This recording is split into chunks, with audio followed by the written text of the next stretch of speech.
Welcome to the Energy and Hours podcast, formerly called the Grow Like a Mother podcast.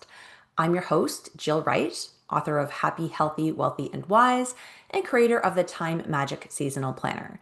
On this podcast, we talk about time and energy management tips that we can use to flow through our day in a way that feels more aligned. We focus a lot on how to use cyclical energy, seasonal cycles. We talk about productivity. We talk about self-care. We talk about rest. It all comes together in what I like to say is time magic. And if you tune into these episodes week after week, you're going to get a half an hour punch of tools, tips, and strategy advice for you to go and implement right away in your day to make your life feel a little bit more like you and a little bit less stressful. Welcome back to Energy and Hours. I have a returning guest here today, Lauren Glynn. Lauren was here when the podcast was actually still called Grow Like a Mother. And so she's back with a bit of a twist in her business, just like I had a bit of a twist in my business. We both rebranded, and I'm really excited to have you here, Lauren. Can you give us like the Coles Notes? Where are you at today? What does your business look like today? Yeah, so I realized that I was promoting productivity, but what I was really doing was supporting business owners in sort of stepping into being leaders in their business. And I was kind of doing it sneakily, being like, yeah, you need time management, but really you need leadership skills. And I realized that, well, why don't I just say that? Like, why am I being sneaky about it? So, sneaky in a good way, I should say. So, I am now calling myself a leadership operations coach and consultant, where I come in from an operations point of view and help you understand what systems you need in your business and what leadership skills do you need to help those systems run, lead your team, delegate effectively, manage your time as a CEO of a business, all of those things. So it really brings together a lot of sort of the pieces I was already doing, my corporate experience, things like that. And now I'm really owning how I can actually help people in the best way. That is incredible. I think it suits you so well. And having this pivot makes a lot of sense to me as well. I know that last time we were really focused on productivity, systems, time management, that type of thing.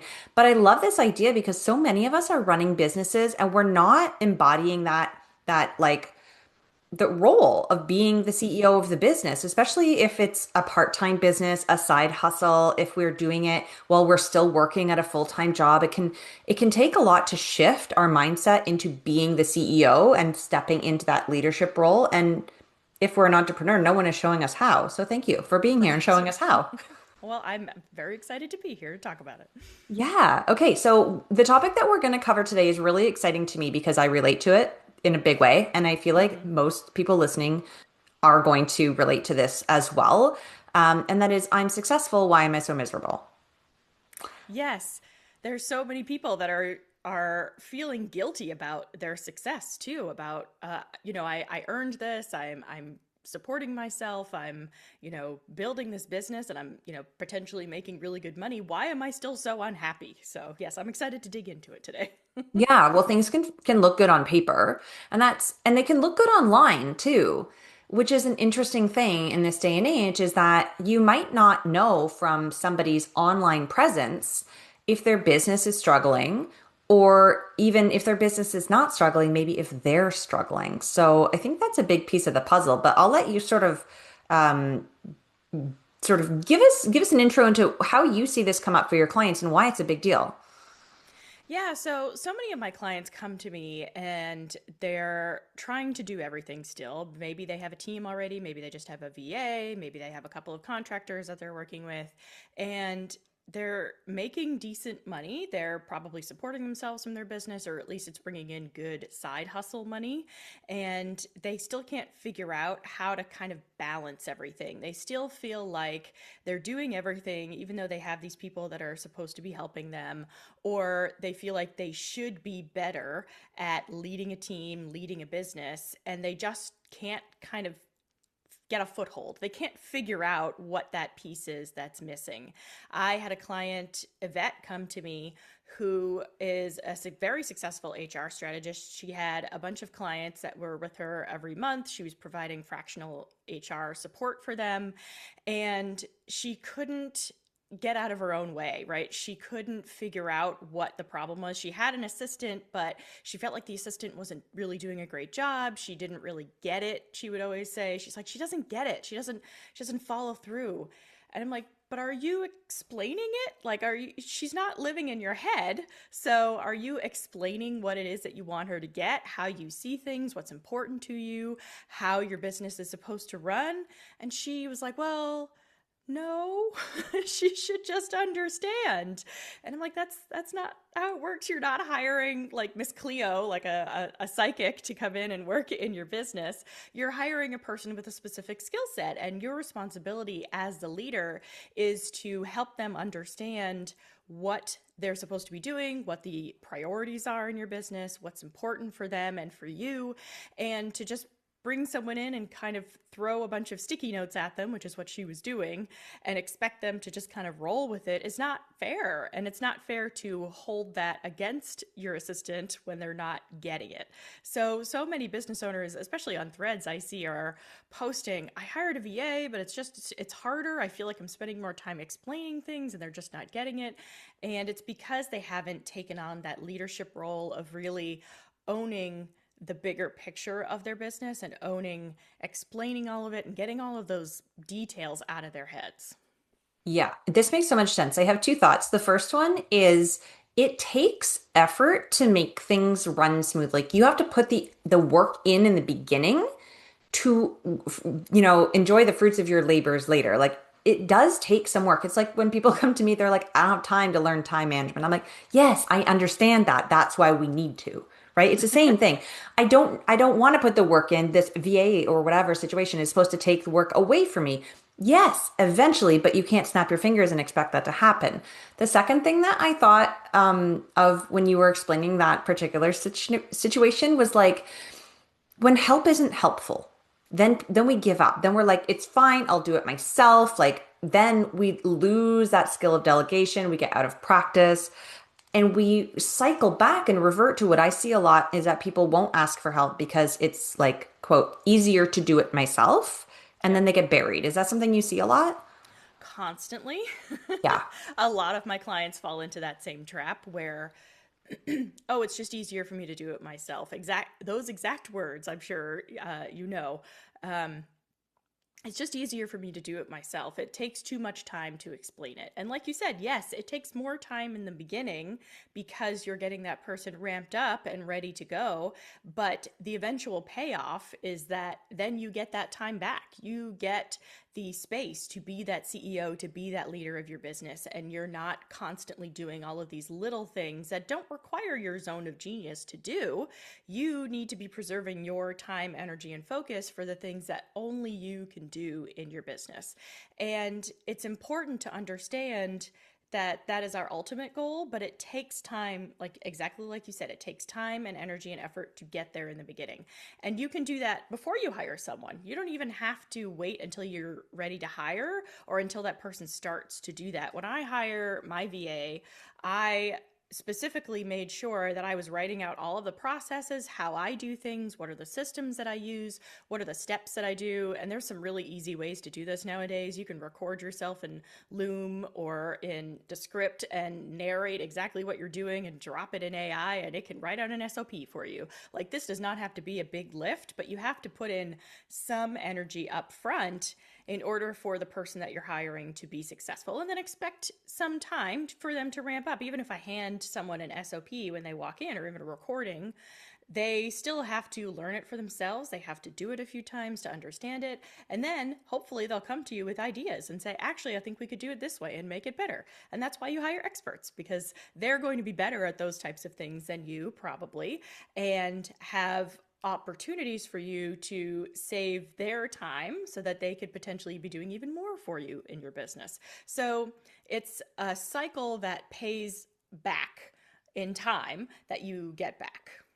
Yeah, it makes sense. And I'm wondering if someone is like solopreneuring it right now or on the verge of thinking like, is this still something that they should be doing, documenting the processes within their business? Can that be helpful even if it's just you? Absolutely. Because if you suddenly one day then wake up and you're like, wow, I'm doing well and I'm feeling really overwhelmed, you already have all of that stuff documented and you can first off, understand exactly what you need help with, which is super important when you're hiring, especially the first person that you hire, because you want to be really clear about the things that are valuable for you to take off your plate. So, like for me, I do a lot of these podcast interviews. And so my VA actually does a lot of outreach, helping me find podcasts that it would make sense for me to go on and that are the people that I want to be talking to and hosts that I want to enjoy talking to. And so that's what she spends her time on because that's an easy thing for me to outsource. I have very detailed SOPs, and I knew from doing it myself and documenting it exactly what it was that I was looking for. So it's really important that you start out by documenting things. I know a lot of people are probably listening to this and thinking, well, I'm not at the point where I'm going to hire someone, so what's the point? Like, why even bother spending this time? But it makes it so much easier when you are ready to hire to, like I said, know who to hire first, what skills you're actually looking for, and to then onboard that person instead of it taking a month or 2 months. Now they can potentially be onboarded in a week or two because you have everything already documented and an understanding of what it actually is that you're looking for them to do. Yeah, again, doing a little bit of the heavy lifting up front to make your life easier overall. Okay, what are Exactly. some of the other reasons somebody might feel miserable even though they like, quote, are successful? So, if you have a team, but you are still doing all of the work, because, like, exactly like we said, you are the only person who can do it all. That is the first reason. The second reason is that you have a team, they're doing the work, you still feel like you need to be involved. You don't quite trust them, you need to approve everything that they do. And there's a couple of potential root causes for this. Maybe the people you hired aren't actually good enough for what you actually need them to be doing. More likely, in my experience, it's that you haven't given them the authority to do the things that you're asking them to do. For example, my VA reaches out to these podcasts, and when she first started, I would review everybody that she brought in because I wanted to make sure that she understood who exactly I was looking for, how I wanted to speak to them, how I wanted the outreach emails to sound. And once she got good at it, then I was like, all right, you don't need my approval anymore. You can go off and do this on your own, and we'll just keep track in our database, our Notion database of who you're reaching out to, so I have an idea of what's going on, and I can go in and look at it. But you don't need to wait on me to actually go in and approve the people that you're finding, approve the emails that you're writing, anything like that. You can actually go off and do all of that on your own because I give you that authority to make those approvals and make those decisions on your own. So that's the second one. And then the third one is the complexity trap. That's where you have a team, you don't think that they need your approval, but everything still kind of has to run through you. You hold the context of like what your business is actually doing and why. You hold all the relationships because they've never maybe worked with any of the people that you're working with. This happen to Yvette a lot because she would always be the one talking to her clients, and so her VA couldn't really do any sort of client work, client relationships, even for sort of the basics like onboarding. She couldn't do any of that because Yvette felt like it had to go through her. Only she could do that. And it made it really hard for Yvette to do anything because she would be trying to onboard this new client while also talking to her existing clients and upholding all of her retainer clients that she's already working with. And so everything was still going through her, even though it wasn't necessarily approvals. It was the complexity, it was the context all lived in her head, and it was the only I can do these things. So it was sort of the combination of the three. She had the trifecta going on in her business. Yeah, it sounds like a lot of it stems from this inability to delegate, but also to prioritize like what is mine versus what is a task that I can simplify to get away from that complexity trap, Mm-hmm. and create systems around so that somebody else can step in and do it. And then if that other person bails on you, then anyone else could step in and do it too, because you've set yourself up from the beginning. Exactly. And that's exactly what we did with Yvette. We sat down, I mapped all of her processes from end to end. How does it start? How do clients come in? What does onboarding look like? What do your actual offers look like for people to go through the process? And we streamlined and simplified because there was a lot of double work in there. We added a lot of automations, things like automatically creating folders in Google Drive when she had a new client based on the offer that they were doing. And so we were able to create those systems and those processes so that her assistant could onboard people and could do those processes because it was documented, because it was clear and streamlined and automated as much as possible. And so it didn't have to go through Yvette anymore. But by mapping it all out, we literally sat down. I used this tool called Mural. We mapped it all out and did the end-to-end processes. I understood exactly what her business goals were. We talked about roles and responsibilities, and we talked about what would an ideal process look like for each of these offers and each of these things that you're doing with your clients. And then that's exactly what we built together. We went in and found the systems to do it. We built them end to end. We set her up with a project management system. I'm laughing because it took us trialing 4 separate project management systems for her to find one that she liked. But it's important that she liked it, because if she didn't like it, if she didn't like the look and feel, then she was never going to use it. So I sat with her. We trialed 4 different ones. She ended up with Asana, for all those who are wondering. And she was able to templatize her processes within Asana because we had them all mapped out and understood exactly what they were supposed to look like. So it was super easy for her assistant to come in and plug and play and onboard new clients, take them through processes. If they were creating, one of the services that she offered was like creating employee handbooks. So it was really easy for them to have a template in Asana. This is what it looks like when we create employee handbooks. These are all the different steps that we have to do. And her assistant could go through the majority of the steps, and Yvette was only needed for the actual HR pieces of it and the actual sort of domain knowledge that she provided. So it made her business so much more streamlined and simplified, and it freed her up. She actually was a big golfer. She was also Canadian, so Cool. she's also up there in Canada with you. But she was a big golfer, so she was able to finally start taking afternoons off to go golfing, and she was so excited to do that because she especially in Canada, there's a very limited golfing window, I believe. So she was excited to be able to go and do that. That's amazing. Yeah, I was gonna say, like, those days are precious. When you get a good weather day up here, like, you gotta Yes. have flexibility to go. And that's what we're looking for as business owners, is that flexibility, that time freedom, right? The choice freedom to decide how we spend our days. And I think that when we get bogged down in the day to day and the minutia and the detail work that doesn't have to be done by us, it can really limit our joy in running our business and kind of takes us into a reality that is counter to what we wanted when we started the business, which is this freedom to golf or whatever, right? Mm-hmm. So I definitely relate to that a lot. I think that that's a big point for people to remember. Like, we need to think on why we're doing the thing and how we can get that outcome in a different way than we have been doing if we're feeling stuck.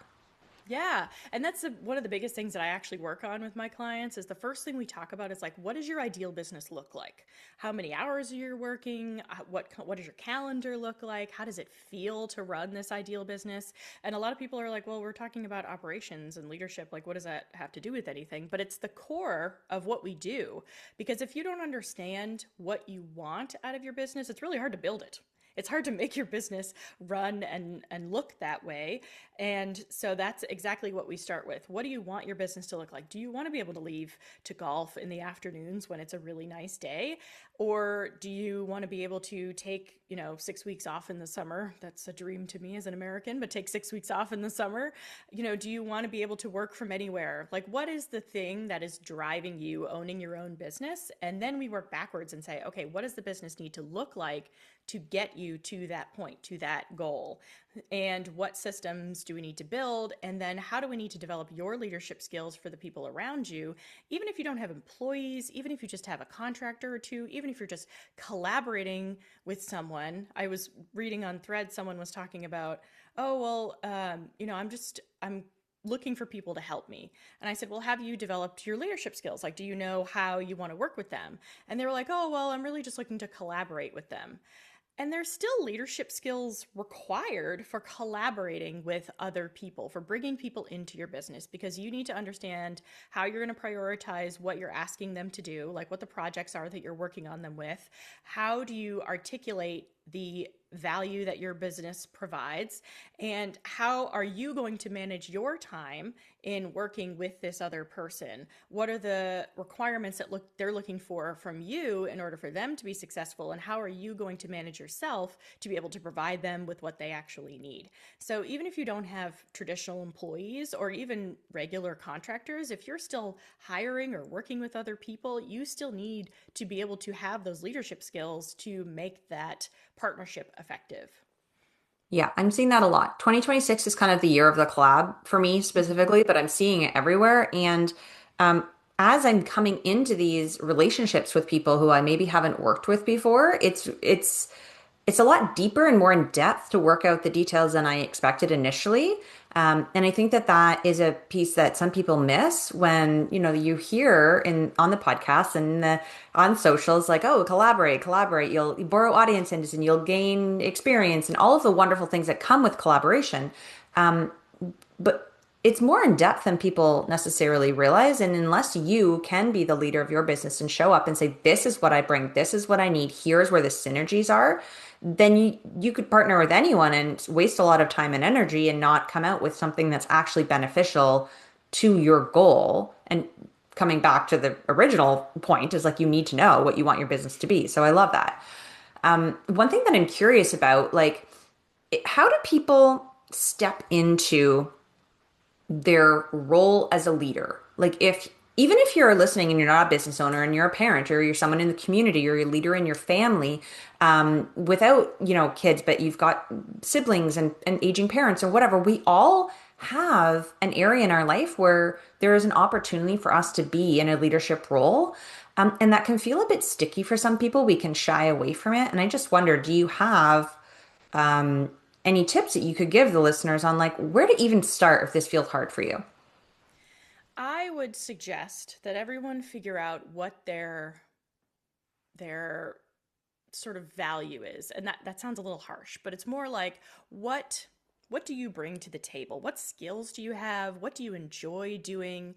Like for me and my family, I am the organizer. I am the travel planner because I really enjoy doing that. I love researching things and finding options and finding new places to go. And so in my family, I am the organizer. I am the one that plans everything if we're doing like a big family trip. We did a cruise for my parents' 50th wedding anniversary over Thanksgiving last year.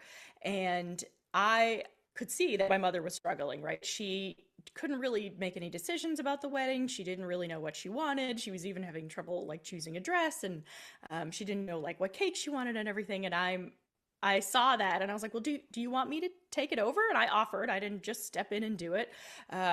And she was like, actually, that would be really great because I can't even think about it right now. And so I, stepped in and organized everybody and I figured out everybody's flights and everything and helped them book the things that they needed to book. And I worked with the wedding coordinator to make it all happen because that's where my skill set lies. So I saw an opportunity and sort of took it. So I would recommend for people that if they see an opportunity within their community of something that aligns with the skills that they have and the things that they enjoy doing, don't take on too much. Don't burn out on the, just because you're trying to help too much. I tell my clients sometimes I can be aggressively helpful, so please tell me if I need to step back, but like don't overstep any bounds or anything. Make sure if necessary you ask permission, but look for those places where your specific skills could be helpful and valuable and start there. Even if it's something small, maybe you're a crafter and you really enjoy, maybe you're a quilter and you enjoy making quilts and someone you know is having a baby, or someone you know is having a baby. You could offer to make a quilt for them if you wanted. I know that's a very expensive hobby, so maybe you're not offering to make quilts for random people, but find some way for your skills to benefit your community. And it doesn't have to be this big thing of like, I'm taking charge and I'm leading everybody and we're gonna, make it all happen. It could be something small, whatever your skills are, whatever value you bring to the table. seek out those specific opportunities to help people, as opposed to saying, oh, I'm just going to come in and take everything over like I tend to do. We are helpful folks. I can relate to that too. But from what I'm hearing, like over this whole conversation, it strikes me that like it comes in two parts. Like the first part is what is your value add? What skills do you have? But then what are your values? What do you want things to be like? What is important to you and how does it feel and look? So it's like value add and then values. And it all comes together in this beautiful package. And I want to thank you so much for your time today because this conversation has been really uplifting, and motivating for people, but also I think opens a can of worms for people who are maybe listening and realizing, like, oh crap, I might need a bit of support and help here. So if someone is feeling that way, where do they find you? Where do they connect with you? How can they hire you to help them get organized? Yes. Yeah. So I am most active over on Threads. If you are looking to connect just with me on social media, I'm Lauren G Consulting on Threads. I am technically on Instagram, but I don't ever post there. So Threads is the place to find me if you're just looking for social media. If you're looking for a little bit more help, I actually have a new time audit that I have created. It's an easy quiz. It's 8 questions for you to go in and just kind of figure out exactly what's going on for you in your business. And that is at laurenglynn.com/energy and hours, all one word, and it's not an ampersand, it's the word and. I made it easy to remember for the name of the podcast. You all know exactly where to go. And so that is a free energy audit for you to go in and figure out exactly where your time is going and where maybe it should be going instead in your business. And then also laurenglynn.com if you want to learn more about working with me. If maybe you're thinking, oh, the Yvette story hits a little too close to home, I'm also giving my assistant some sticky notes with some writing on them, then I am happy to help. I love sticky notes. I just have to say, I take You all know my what? notes on sticky notes. And I want to be clear that I am not anti sticky note. I am anti writing something on sticky note and giving it to your assistant with no context whatsoever. Yeah.